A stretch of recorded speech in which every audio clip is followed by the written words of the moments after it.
Correspondent Alexis McAdams is in Council Bluffs, Iowa tonight to set the stage. Former President Donald Trump and Florida Governor Ron DeSantis both in Iowa this weekend. Voters watching both closely amid growing reports that DeSantis will soon enter the presidential race. I'm concerned with integrity in Washington, so all this talk about the debt ceiling concerns me. Trump announcing he will headline a rally on the same day that DeSantis was already set to be in town.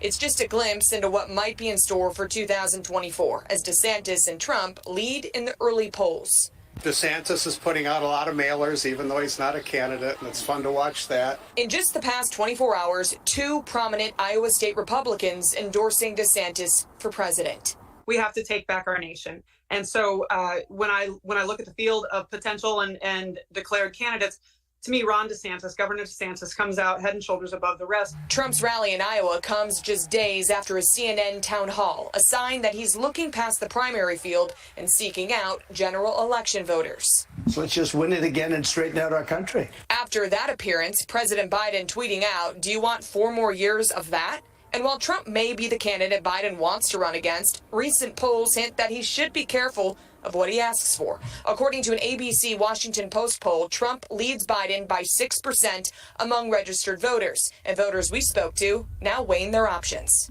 I think Biden is at an age where it's just needs to step down, and Trump, oh gosh, I guess I'd have to vote for Trump. And Brett, we're learning tonight that more than 3 dozen GOP senators They're like the same age. Biden's too old, but not Trump. in Iowa have now, or legislators rather, have thrown their support behind. All right, let's see.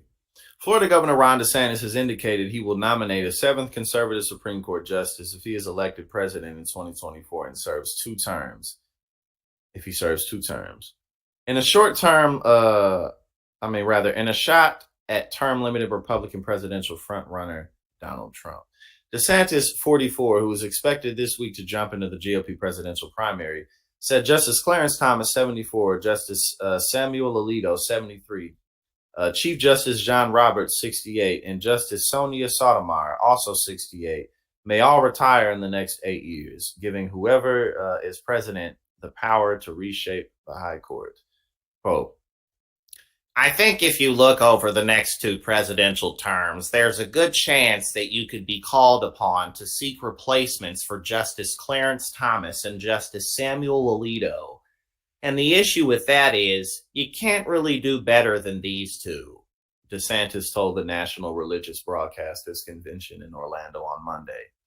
If you replace a Clarence Thomas with somebody like a Roberts or somebody like that, then you're going to actually see the court move to the left. And you can't do that. You can't do that.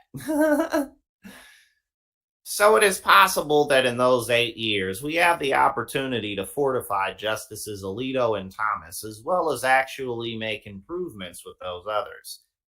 And if you were able to do that, you would have a 7-2 conservative majority on the Supreme Court that would last a quarter century.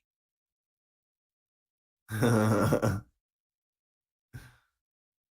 audience broke into applause at DeSantis' remarks. Under the 22nd Amendment, Trump cannot run for president in 2028 if he wins back the White House next year, since he already served a full 4-year term. Trump nominated 3 of the court's 6 conservative justices. Indeed, he did. Neil Gorsuch, Brett Kavanaugh, and Amy Coney Barrett, all of whom voted last year to strike down Roe v. Wade. Indeed, they did. Barrett replaced the late Justice Ruth Bader Ginsburg, who died in September 2020 from metastatic pancreatic cancer. Kavanaugh replaced former Justice Anthony Kennedy, who retired in 2018 at the age of 81. Justice Stephen Breyer, 84, stepped down last year, allowing President Biden to fill his seat with another liberal justice, Ketanji Brown Jackson. Gorsuch filled the vacancy left by the late Justice Antonin Scalia, who died in February 2016, but whose seat was kept open by then Senate Majority Leader Mitch McConnell until after Trump was elected. Right? He wouldn't hold a vote for Merrick Garland. He just wouldn't do it. He was like, "Nah, we just ain't gonna do it." And the Democrats were like, okay. Let's see. Trump 76 described the Roe v. Wade overturning as a great victory last year, but has since criticized DeSantis for signing a too harsh 6-week abortion ban into law in Florida, prompting the governor to fire back with a criticism of his own. I think that as a Florida resident, he didn't give an answer about, would you have signed the heartbeat bill that Florida did? DeSantis said last week. It had all the exceptions that people talk about. The legislature put it in. I signed the bill. I was proud to do it. He won't answer whether he would sign it or not. The Florida governor is expected to challenge Trump for the Republican nomination, though polls have shown the former president leading the pack for months by double-digit margins.